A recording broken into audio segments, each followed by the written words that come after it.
Assalamualaikum warahmatullahi wabarakatuh. Jumpa kembali di akun Sendang Kisah.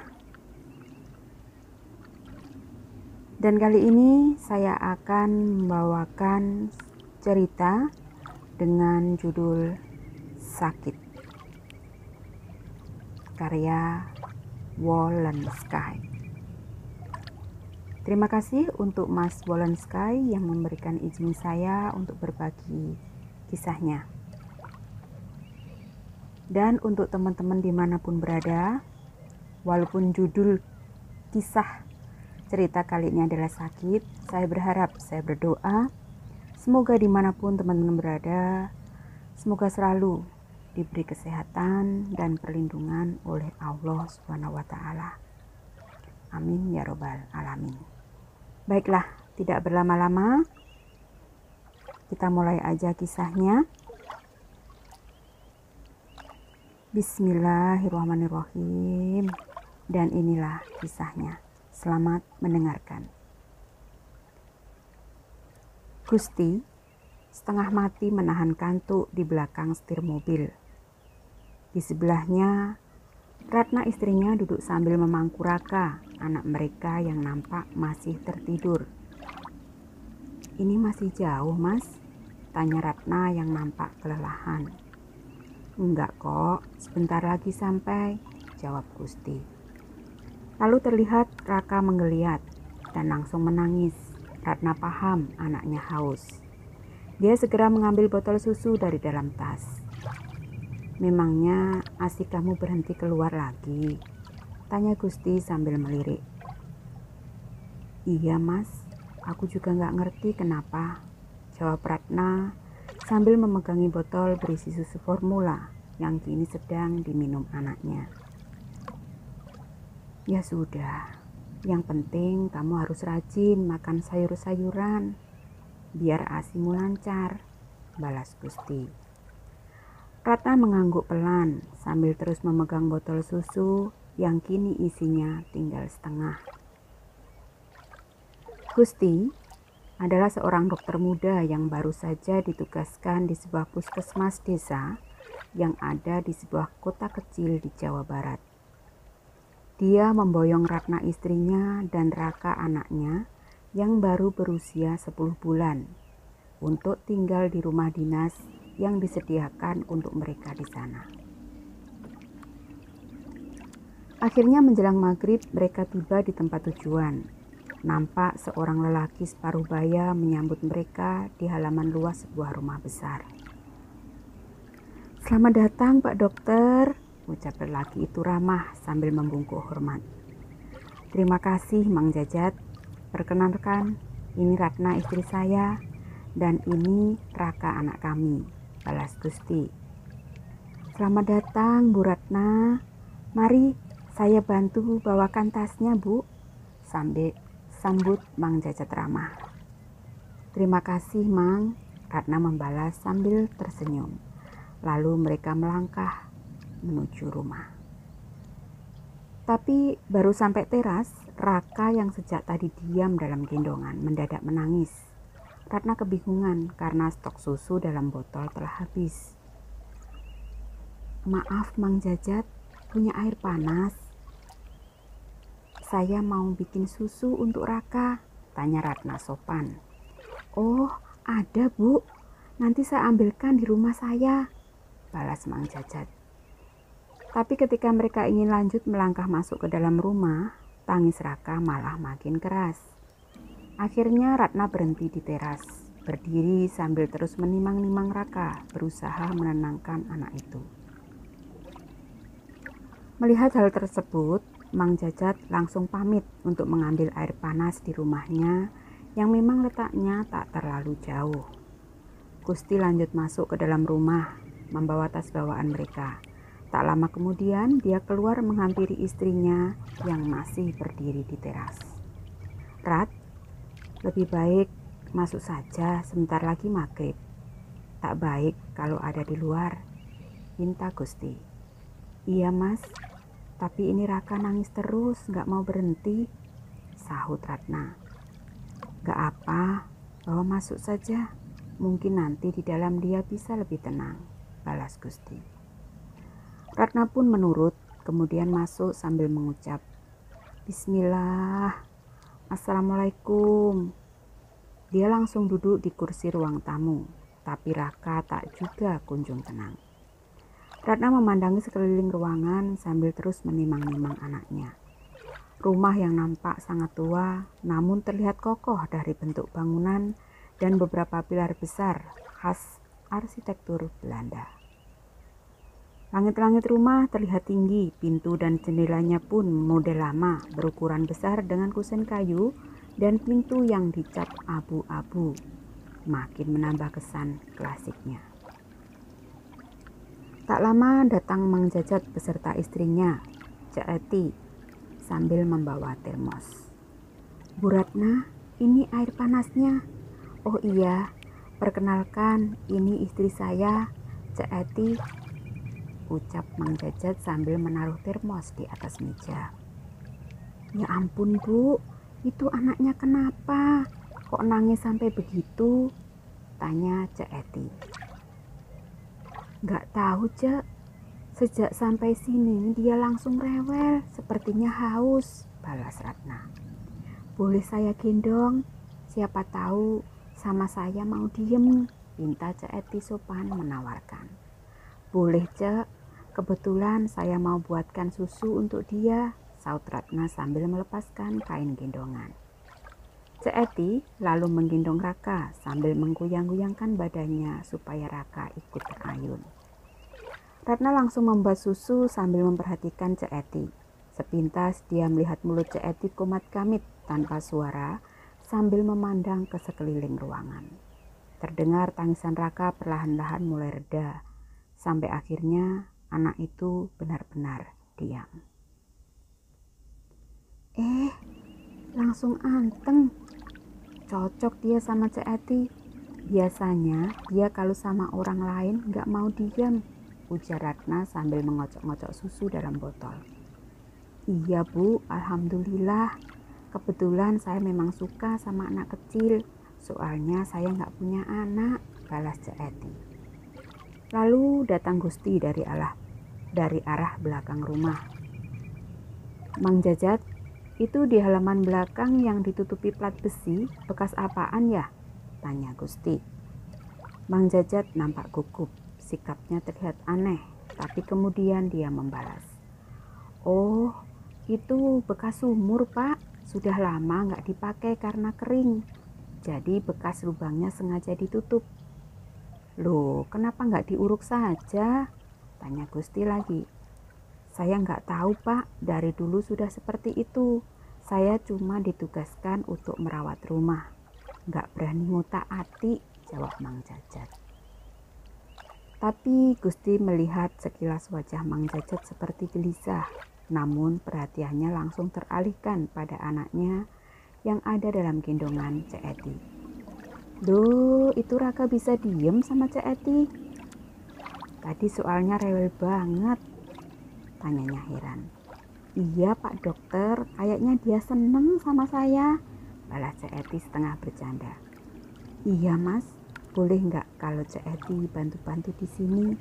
Sekalian buat momong Raka, sahut Ratna memohon. Ya kalau Cek Eti mau sih silahkan aja. Gimana Cek? Mau bantuin istri saya di sini? Tanya Gusti. Cek Eti tak langsung menjawab. Dia nampak ragu sambil memandang ke arah suaminya. Tapi akhirnya dia membalas. Mau Pak Dokter, tapi saya cuma bisa sampai sore aja loh ya, ucapnya. Gak apa-apa Cek, yang penting saya gak kesepian. Kalau suami saya lagi kerja, saut Ratna sambil tersenyum. Selanjutnya dengan dibantu Mang Jajat dan Cek Eti, mereka membereskan semua barang bawaan. Lalu setelah semuanya rapi, Mang Jajat dan Cek Eti pun pamit pulang. Malam hari, Raka sudah pulas tertidur dalam kamar. Nampaknya anak itu kelelahan karena terus menangis. Ratna menyusul suaminya yang sejak tadi sibuk merapikan peralatan kerjanya di sebuah pavilion yang ada di samping rumah.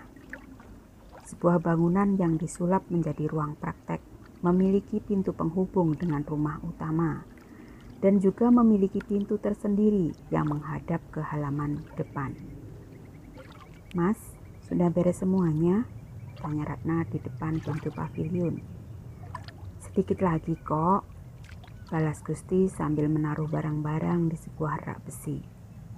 Ratna memandang ke sekeliling ruangan itu, sebuah ruangan besar dengan perabotan yang lumayan lengkap. Ada meja kayu besar, lemari obat berkaca, wastafel, ranjang periksa pasien dengan meja kayu pendek berlaci di sampingnya. "Ini nanti kamu terima pasien di sini, Mas?" tanya Ratna sambil terus memandang sekeliling. "Oh, enggak juga. Pagi sampai sore aku tugas di puskesmas.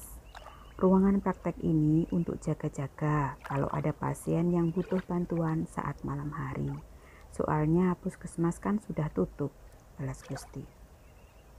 "Tapi sepertinya ruang ini sebelumnya memang sudah ditata begini ya?"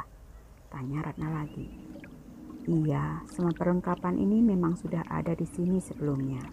Mungkin sengaja disediakan untuk para dokter yang akan tugas di sini," jawab Gusti lagi. Mendadak terdengar suara Raka yang menangis keras. Ratna bergegas menuju ke kamar, tapi saat dia beberapa meter lagi sampai, sekilas dia melihat seperti ada bayangan melintas keluar dari kamar. Dia sempat berhenti karena kaget, tapi tangisan Raka membuatnya tersadar dan langsung masuk kamar. Hampir setengah jam dia berusaha menenangkan Raka. Dia heran, sejak sampai di rumah ini terhitung sudah berkali-kali anak itu menangis. Lalu datang suaminya langsung mendekat. "Kenapa dia? Haus lagi?" tanyanya heran. "Enggak, Mas. Dia sudah kenyang kok." "Aku juga bingung," balas Ratna. "Mungkin dia masih kelelahan. Perjalanan kita tadi kan lumayan jauh," saut Gusti sambil membelai kepala anaknya. "Iya, mungkin begitu. Lagi pula ini kan tempat baru. Mungkin Raka butuh penyesuaian," jawab Ratna, coba mencari alasan yang logis. Tapi masih ada yang mengganjal dalam hatinya. Bayangan yang tadi sempat dilihatnya masih menimbulkan pertanyaan. Tadinya dia mau menceritakan hal itu kepada suaminya, namun dia urungkan karena dia berpikir itu hanya efek dari rasa lelah yang juga dia rasakan. Esok harinya, Gusti sudah mulai bertugas. Sejak pagi dia sudah dijemput oleh Pak Lurah dan langsung diantar ke puskesmas yang letaknya dekat jalan raya di mulut desa. Cek Eti juga sudah datang sejak pagi. Dia langsung sibuk membantu Ratna membersihkan isi rumah yang sedikit berdebu. "Ini foto siapa, Cek?" tanya Ratna saat menemukan selembar foto usang dari dalam sebuah laci. Cek Eti mendekat, lalu sedikit gugup, namun coba ditutup-tutupi. Itu foto Ibu Puspa, pemilik lama rumah ini," jawabnya terbata-bata. "Lantas, yang di sebelahnya siapa?" tanya Ratna lagi sambil menunjuk yang dimaksud. "Itu suaminya, Pak Sasmita, dan anak gadis mereka, Neng Santi," jawab Cek Eti lagi. "Maaf Bu Ratna, saya mau beresin dapur dulu," sambung Cek Eti langsung bergegas menuju ke belakang. Kenapa dia? Ratna sedikit heran melihat perubahan sikap Cek Eti yang tampak ketakutan. Lalu Ratna menyusul ke belakang. Nampak di sana Cek Eti sedang mencuci sejumlah perabotan dapur. Tapi sikapnya sedikit aneh.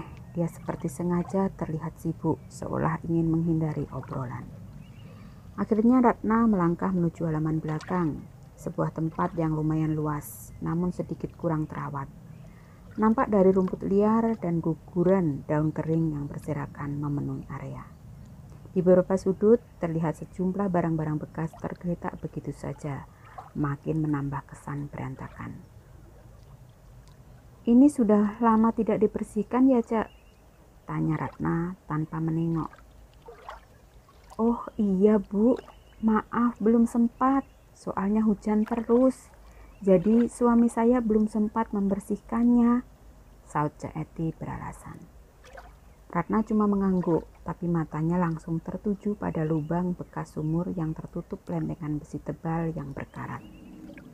Dia melangkah ingin mendekat, namun Cak Eti spontan melarang.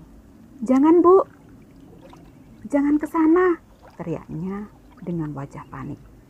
"Loh, kenapa Cak?" saut Ratna kaget hingga menghentikan langkahnya. Itu takut ada ularnya. Soalnya kemarin suami saya sempat melihat ada ular dekat situ," ucap Cak Eti menjelaskan. "Ya ampun, nanti tolong cepat dibersihkan ya Cak. Saya takut kalau sampai ada ular masuk ke dalam rumah," balas Ratna tak jadi melangkah. "Iya Bu, nanti saya suruh suami saya untuk membersihkannya," saut Cak Eti lagi. Lalu Ratna pergi meninggalkan Cak Eti dan langsung menuju kamar untuk menengok apakah Raka sudah bangun atau belum. Tapi saat tinggal beberapa langkah lagi sampai ke kamar, dia mendengar ada suara benda jatuh dari dalam sana. Ratna bergegas masuk, lalu kemudian terkejut. Dilihatnya botol susu jatuh tergeletak di lantai dengan isinya yang tumpah berceceran. "Hah? Kok bisa jatuh?" Padahal dia yakin tadi dia taruh botol itu di atas meja di samping tempat tidur. Dan tak mungkin Raka anaknya yang menjatuhkannya. Lagi pula anak itu nampak masih tertidur pulas. Jangan-jangan di sini banyak tikus. Belum sempat dia membereskan, Raka menggeliat terbangun, langsung menangis tanda anak itu haus. "Cak Eti!" teriak Ratna menggema di dalam kamar, lalu menaruh Raka dalam pangkuannya. "Iya Bu, kenapa?" muncul Cak Eti di pintu kamar tergesa-gesa. "Saya minta tolong buatkan susu untuk Raka, Cak. Soalnya yang tadi tumpah," jawab Ratna sambil menunjuk ke lantai. "Baik Bu," jawab Cak Eti singkat, lalu memungut botol dari lantai sambil membersihkan sisa tumpahannya. Lalu wanita separuh baya itu bergegas ke dapur untuk mencuci botol. Namun kemudian, prak! Dia kaget. Hingga botol di tangannya terlepas saat melihat ada sosok yang melintas di halaman belakang. Dia langsung memejamkan mata sambil komat-kamit ketakutan, hingga tak menyadari Ratna yang datang mendekat dan sudah berdiri di belakangnya. "Cak Eti, ada apa?" tanya Ratna. "Astagfirullah," jerit Cak Eti kaget, spontan menengok sambil mengelus-elus dada. "Nggak ada apa-apa Bu, itu tadi saya seperti melihat ular di sana," jawabnya sekenanya sambil menunjuk ke halaman belakang. "Ya sudah Cak, pintunya ditutup saja, saya takut nanti ularnya masuk," ujar Ratna lalu berbalik kembali ke kamar. Cak Eti cepat-cepat menutup pintu halaman belakang, lalu segera mencuci botol dan bergegas kembali ke kamar. Malam hari, Gusti yang baru selesai menjalani hari pertamanya bertugas nampak sibuk di ruang praktek sambil membolak-balikkan kertas. Jam menunjukkan pukul 23.00 malam. Istri dan anaknya sudah tidur sejak tadi. Udara dingin dan sejuk di wilayah itu membuat keduanya tidur lebih cepat. Namun tiba-tiba sayup-sayup terdengar seperti ada suara bayi menangis. Tadinya dia pikir itu suara tangis Raka, tapi setelah disimak ternyata bukan. Dia langsung keluar melalui pintu penghubung, lalu menuju ke kamar sekedar untuk memastikan. Terlihat istri dan anaknya sedang tertidur pulas. Namun suara tangisan bayi masih terus terdengar. Sejenak dia diam mematung, kembali menyimak lebih seksama. Tapi suara tangisan itu seolah berpindah-pindah. Kadang terdengar jauh, kadang terdengar dekat, lalu tiba-tiba menghilang. Akhirnya dia berkesimpulan kalau itu suara tangis anak tetangga. Kemudian dia kembali ke ruang praktek. Tapi baru beberapa saat dia melanjutkan kegiatannya, suara tangisan tadi kembali terdengar. Kini asalnya dari luar, persis di halaman depan ruang prakteknya. Dia segera mendekat ke jendela dan menyibak tirainya untuk melongok keluar. Dia terkejut. Di luar sana nampak seorang wanita sedang membopong bayi mungil sambil menunduk, hingga wajahnya tak terlihat karena tertutup rambut. Wanita itu berdiri mematung menghadap ke arah rumah. Pakaiannya nampak lusuh. Siapa malam-malam begini berdiri di situ? Jangan-jangan itu warga yang sedang butuh pertolongan. Gusti segera membuka pintu, tapi kemudian dia kembali terkejut. Wanita itu tiba-tiba menghilang. Dia makin bingung, lalu melangkah keluar, kemudian celingak-celinguk mencari kemana perginya wanita tadi. Kemana dia? Tadi berdiri di sini, cepat sekali dia menghilang. Batin Gusti terheran-heran. Akhirnya setelah tak menemukan apa yang dicarinya, Gusti kembali masuk ke dalam, kembali melanjutkan pekerjaannya. Pagi hari saat sarapan, Gusti menanyakan apa yang dilihatnya semalam kepada Cek Eti. Cek, memangnya tetangga sekitar sini ada yang punya bayi? Tanyanya sambil menyuap nasi. Bayi? Setahu saya sih nggak ada, Pak. Memangnya kenapa? Jawab Cek Eti heran. Oh, nggak apa-apa. Soalnya semalam saya dengar suara tangisan bayi. Lalu ada perempuan muda berdiri di luar sambil menggendong bayi. Tadinya saya pikir tetangga sekitar sini, balas Gusti. Wajah Cek Eti berubah tegang, tangannya nampak sedikit gemetar, membuat Gusti sedikit heran. Sudah mau berangkat, Mas? Tiba-tiba Ratna datang sambil menggendong Raka. Iya, selesai sarapan aku mau langsung berangkat, balas Gusti. Ratna duduk di sebelah suaminya lalu berbicara kepada Cek Eti. Cek, jangan lupa ya, kalau bisa hari ini minta tolong Mang Jajat untuk membersihkan halaman belakang. Mumpung cuacanya cerah, pinta Ratna. Iya Bu, nanti saya kasih tahu dia. Permisi, saya mau ke belakang dulu, balas Cek Eti lalu bergegas ke dapur. Assalamualaikum, terdengar suara orang di depan rumah. Waalaikumsalam, jawab Gusti dan Ratna bersamaan. Ya sudah Rat, aku sudah dijemput. Aku berangkat ya, ucap Gusti lalu bangkit dan langsung ke depan rumah diiringi Ratna di belakangnya. Selamat pagi Pak Dokter, selamat pagi Bu, ucap seorang pria muda yang berdiri sambil tersenyum di halaman depan. Selamat pagi Kang Deden. Oh iya Rat, perkenalkan ini Kang Deden yang bantu-bantu aku di puskesmas, sahut Gusti. Pagi juga Kang Deden, mau sarapan dulu, ucap Ratna ramah. Makasih Bu Ratna, saya sudah sarapan di rumah, balas Deden tak kalah ramah.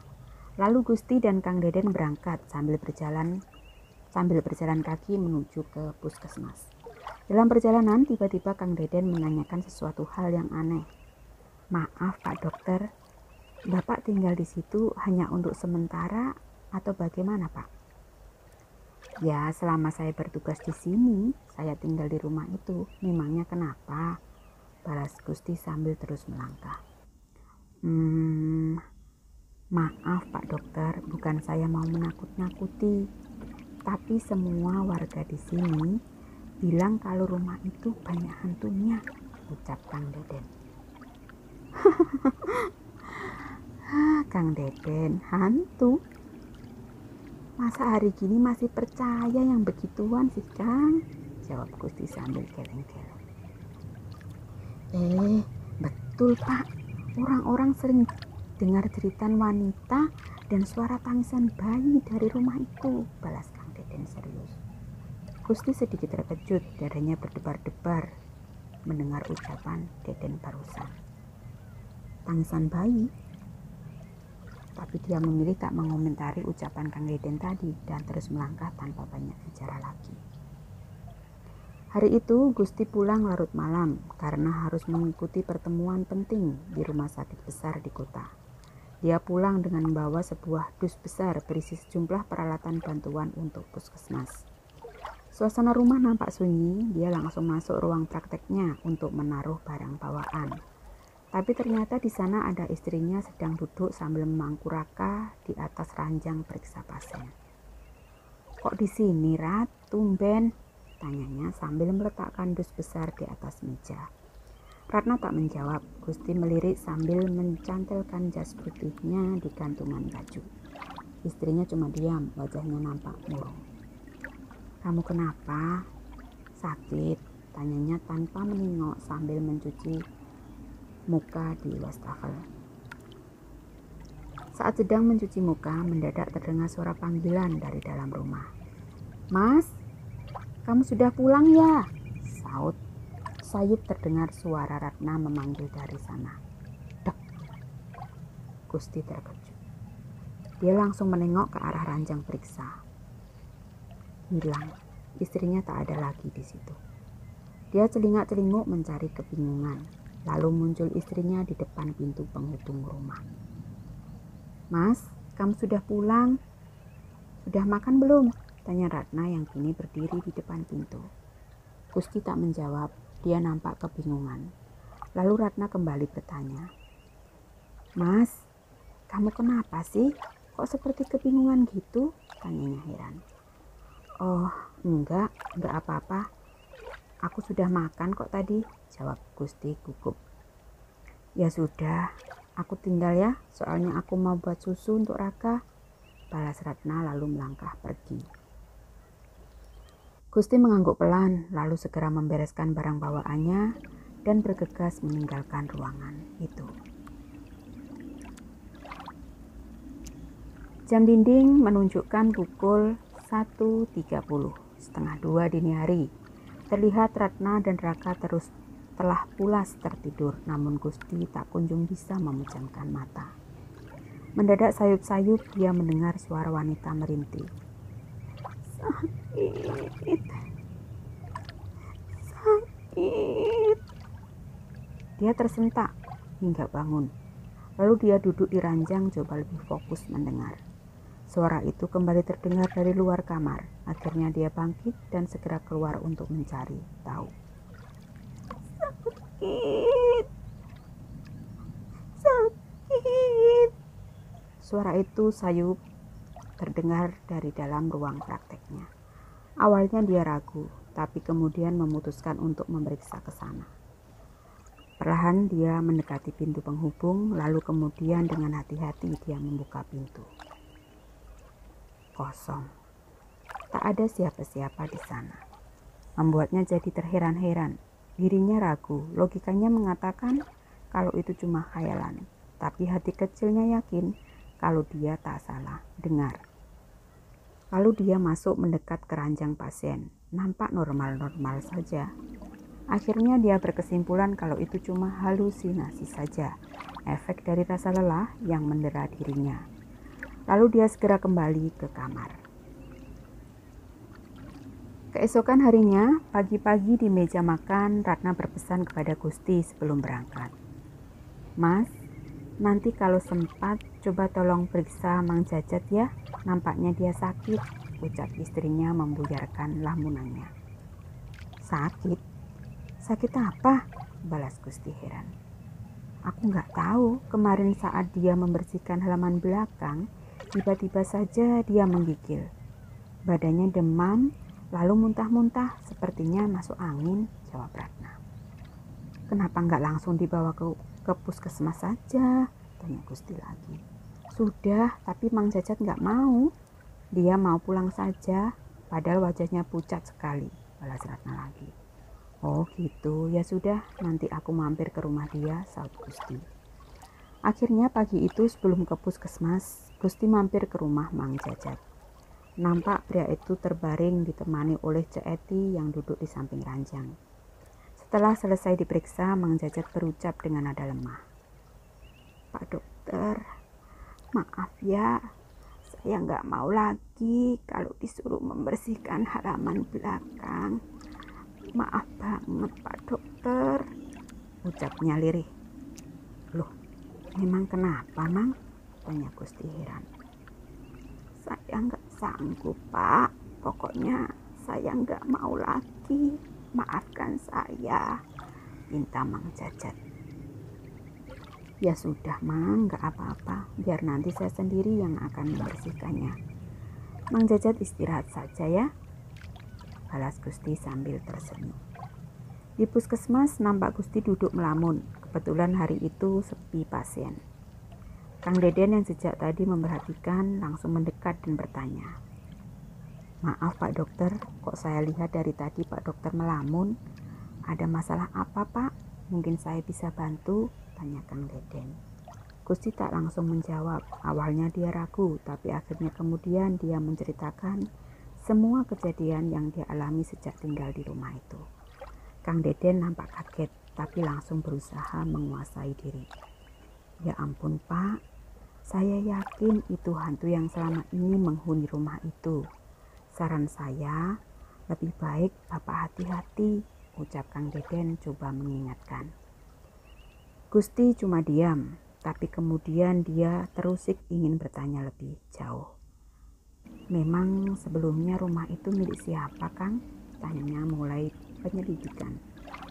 Setahu saya rumah itu dulu milik keluarga Dokter Puspa, warisan turun-temurun dari orang tuanya, jawab Kang Deden.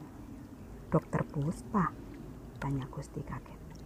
Iya Pak, dulu sebelum ada puskesmas ini, Dokter Puspa telah lebih dulu membuka klinik di rumahnya, jawab Kang Deden lagi. Lalu sekarang dia ada di mana? Tanya Gusti penasaran. Saya kurang tahu Pak, menurut cerita, suatu hari Dokter Puspa dan suaminya pergi begitu saja meninggalkan rumah itu. Tak ada yang tahu mereka pergi kemana, jawab Kang Deden.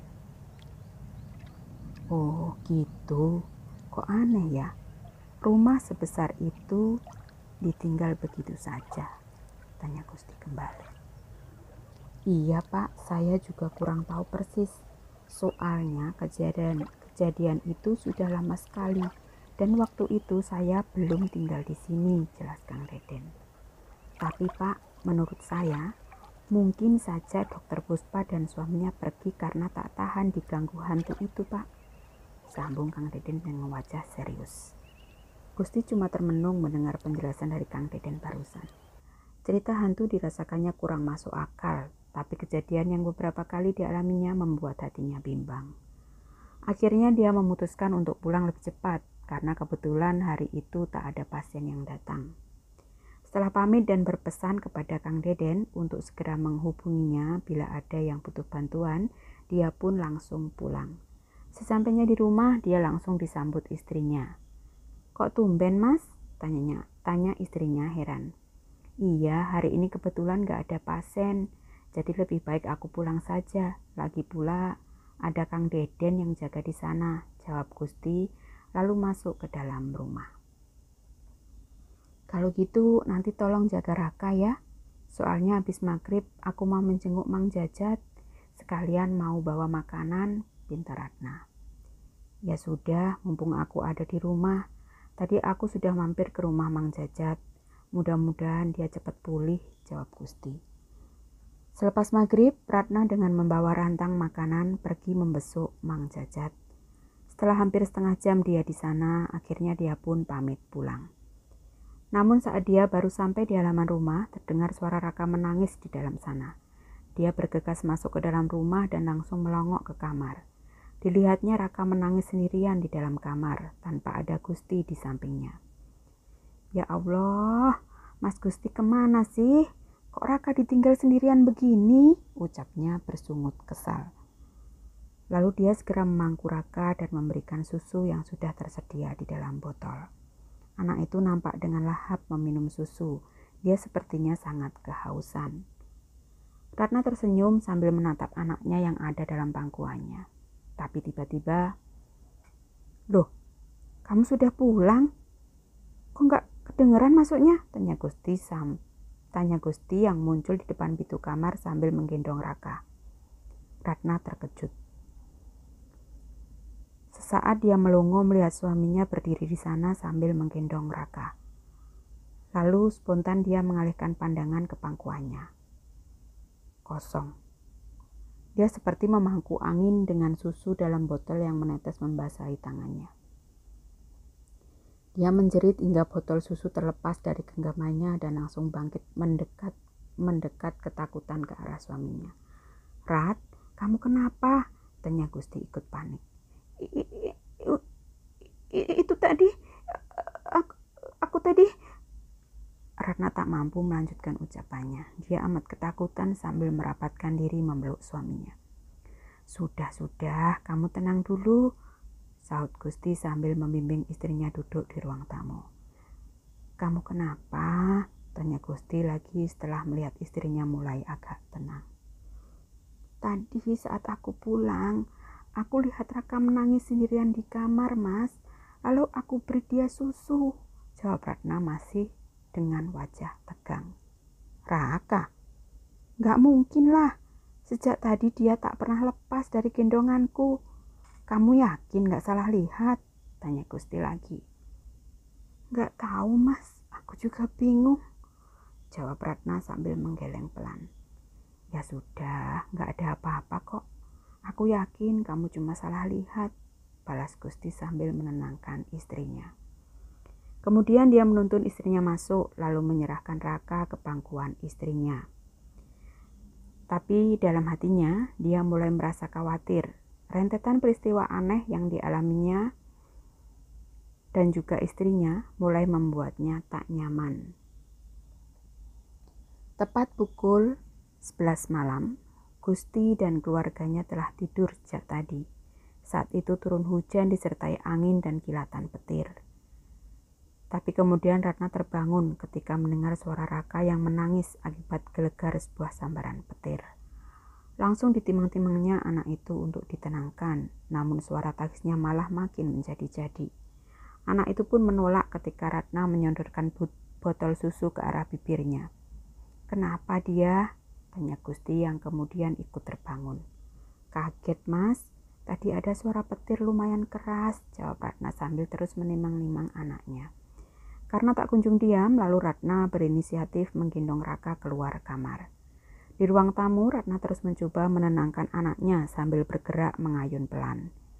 "Cup, cup, cup, cup, cup sayang," ucap Ratna dengan suara lembut. "Cup, cup, cup, cup sayang." Ratna terkejut. Dia mendengar seperti ada yang mengulangi ucapannya. Dia diam sejenak. Tapi lalu dia berpikir itu hanya gema dari suaranya sendiri.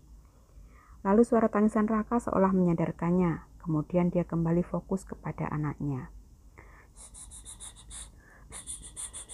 "Sayang," kembali Ratna coba membujuk Raka agar diam. "Sayang."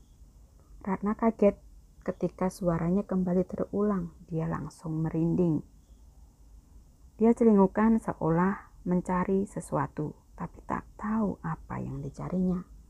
Dia kembali terdiam menyimak, tapi hanya ada suara dereh hujan yang turun semakin deras. "Ada apa, Rat?" tanya Gusti yang tiba-tiba sudah ada di belakangnya. Ratna kaget spontan menengok, tapi dia tak tahu mesti menjawab apa. "Itu, Mas. Tadi sepertinya ada suara yang selalu mengulangi ucapanku," jawab Ratna. "Ah, masa?" balas Gusti tak percaya. Sesaat Ratna berharap agar suara itu kembali terulang, agar suaminya juga ikut mendengar. Tapi setelah sesaat menunggu, suara itu tak lagi terdengar. "Tidur lagi yuk, itu Raka sudah diam. Ini sudah larut malam loh," ucap Gusti sengaja menurunkan ketegangan. Ratna pun mengangguk. Dia ikut melangkah saat suaminya merangkul dan mengajaknya kembali masuk ke kamar. Tapi dalam hatinya masih bertanya-tanya, suara siapa tadi? Esok harinya kebetulan hari libur. Gusti berencana untuk membersihkan halaman belakang. Dengan peralatan seadanya, dia mulai membabat rumput liar yang sudah meninggi. Tapi saat dia ada dekat lubang bekas sumur yang tertutup plat besi, dia merasakan punggungnya berat dan lehernya sakit. Kepalanya amat pusing, sampai-sampai dia melangkah sempoyongan. Saat dia ingin memindahkan pecahan cermin yang tergeletak dekat situ, dia terkejut. Dari bayangan cermin dia melihat sosok bayi hinggap di punggungnya. Spontan dia menoleh dan langsung terperanjat ketika melihat tangan mungil di pundaknya. Lalu pandangannya terasa berkunang-kunang, akhirnya dia pingsan. Dia terbangun di dalam kamar, nampak di sampingnya ada istrinya dan Kang Deden. "Ya ampun mas, kamu gak apa-apa?" tanya istrinya cemas. Gusti memegang keningnya, kepalanya masih terasa pusing, tapi dia coba bangkit dan duduk di atas ranjang. "Aku gak apa-apa, cuma sedikit pusing," jawab Gusti sambil meraba lehernya yang terasa kaku. Dia ingin menceritakan kejadian yang tadi dia alami, tapi akhirnya dia urungkan karena tak ingin memperkeruh suasana. "Tadi kamu pingsan di halaman belakang. Aku langsung telepon Kang Deden untuk minta tolong. Aku takut kamu kenapa-kenapa," sahut istrinya khawatir. "Iya Pak Dokter, untung saya ada di rumah, jadi bisa langsung cepat ke sini. Pak Dokter nggak apa-apa," jawab Kang Deden memastikan. "Nggak apa-apa Den, makasih ya sudah mau nolong saya," jawab Gusti coba memaksakan tersenyum. "Sama-sama Pak, yang sudah. Ya sudah, kalau begitu saya pamit ya. Pak Dokter istirahat saja, semoga lekas pulih," sahut Kang Deden. Setelah kejadian itu, selama beberapa hari Gusti beristirahat di rumah hingga pada suatu malam dia mengalami mimpi buruk. Dalam mimpinya dia melihat seorang wanita muda merintih kesakitan di atas ranjang dan di dekatnya berdiri seorang wanita setengah baya, memegang janin yang berlumuran darah. Dia kaget langsung terbangun, wajahnya pucat, dadanya naik turun. Istrinya yang ikut terbangun heran melihat suaminya yang nampak sangat ketakutan. "Kenapa mas?" tanya istrinya dengan wajah cemas. "Gak apa-apa, cuma mimpi buruk. Coba tolong ambilkan aku air minum," pinta Gusti pada istrinya. Kemudian Ratna bergegas menuju dapur untuk mengambil apa yang Gusti minta. Tapi di dapur dia sayup-sayup mendengar suara tangisan bayi di halaman belakang. Dia terdiam sejenak lalu melangkah menuju halaman belakang untuk memeriksa. Dia membuka pintu lalu memandang ke sekeliling area yang gelap itu. Tapi tiba-tiba matanya melihat seperti ada sosok wanita berdiri dekat lubang bekas sumur sambil membopong sesuatu. Dia terkejut dan panik ketakutan. Dia langsung menutup pintu dan ingin segera lari kembali ke kamar. Tapi betapa terkejutnya dia saat berbalik badan, di belakangnya telah berdiri wanita yang dilihatnya tadi. Berdiri sambil menyodorkan janin yang berlumuran darah tepat ke wajahnya. Ratna menjerit keras. Lalu lari berhamburan menuju ke kamar, langsung memeluk suaminya yang nampak kebingungan. "Kenapa kamu, Rat?" tanya suaminya heran. Hantu mas, ada hantu di halaman belakang sana," jawab Ratna gemetaran. Tapi belum sempat Gusti lanjut bertanya, tiba-tiba terdengar suara wanita merintih kesakitan. "Sakit, sakit." Gusti dan Ratna saling pandang dengan wajah pucat memutih. Kemudian Ratna dengan sigap menggendong dan memeluk Raka yang masih tertidur pulas. "Mas, aku takut mas," ucap Ratna sambil memeluk erat anaknya. "Kamu tunggu di sini, biar aku yang periksa keluar," ucap Gusti lalu perlahan keluar dari kamar. Dia mengendap-endap menuju sumber suara yang ternyata berasal dari ruang praktek. Sebenarnya dia takut, tapi dia coba paksakan nyalinya untuk tetap memeriksa ke sana. Perlahan dia buka pintu penghubung ke ruang praktek, lalu tercengang saat melihat pemandangan yang ada di dalam sana. Ya Allah! Di atas ranjang pasien seorang wanita berbaring mengangkang dengan selangkangan yang berlumuran darah merintih kesakitan. Tiba-tiba wanita itu menjerit melengking. "Sakit!" Ruangan bergetar keras hingga membuat seluruh benda yang ada di dalam ruangan itu berjatuhan ke lantai. Gusti langsung lari terbirit-birit menuju ke kamar tidur. Di sana nampak istrinya mendekap erat Raka dengan wajah seputih kapas. "Suara itu, Mas. Suara apa itu, Mas?" tanya istrinya gemetaran. "Ayo, Rat, kita harus segera keluar dari sini. Bahaya," jawabnya langsung membawa istri dan anaknya keluar kamar. Tapi betapa terkejutnya mereka ketika melihat ruang tamu yang sudah berantakan. Dan di sudut sana seorang wanita berdiri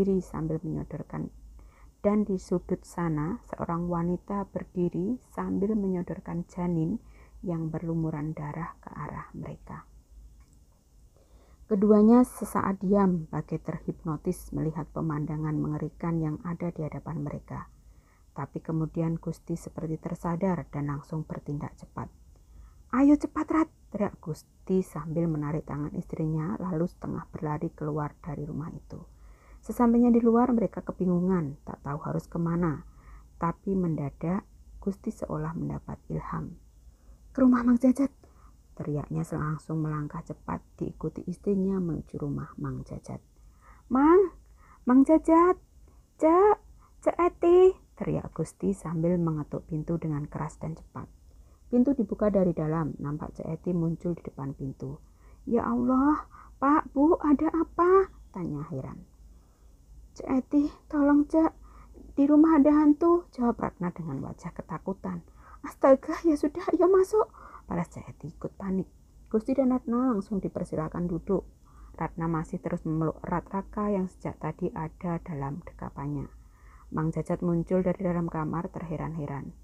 "Ada apa, Pak, Bu? Kok seperti ketakutan begitu?" tanya Mang Jajat. "Mang Jajat, di rumah ada hantu wanita. Rumah dibuat berantakan," ucap Gusti dengan suara panik. "Ya Allah, dia muncul lagi," gumam Mang Jajat lirih. "Dia siapa, Mang?" tanya Gusti heran. "Nanti saja ceritanya, Pak. Lebih baik Bapak dan Ibu sementara menginap di sini. Kasihan anak kalian," sambung Mang Jajat lagi. "Ayo Bu Ratna, bawa Raka masuk ke kamar, kasihan dia," ucap Cek Eti lalu menuntun keduanya masuk ke dalam.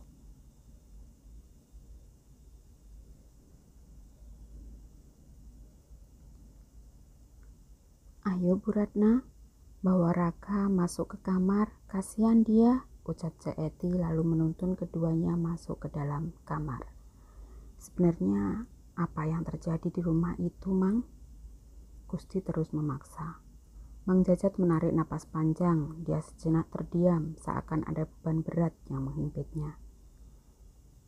"Dulu rumah itu dihuni keluarga Dokter Puspa. Dia tinggal bersama suami dan anak gadisnya Neng Santi. Dia buka praktek di pavilion samping rumahnya. Saya dan istri saya kerja di sana untuk bantu-bantu. Tapi suatu hari Ibu Puspa dan suaminya marah ketika tahu Neng Santi hamil di luar nikah. Lalu Neng Santi dikurung di rumah untuk merahasiakan kondisinya, karena mereka keluarga terpandang di sini.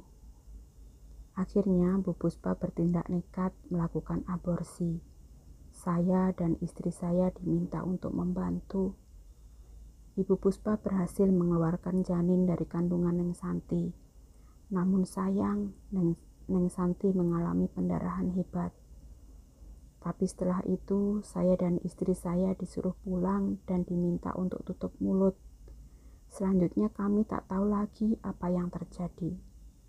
Keesokan harinya, Ibu Puspa dan suaminya mendatangi kami. Mereka titip rumah, lalu pergi dan tak pernah kembali. Sejak saat itu, saya merawat dan menjaga rumah itu. Tapi saya sering diganggu oleh hantu wanita yang dokter ceritakan tadi.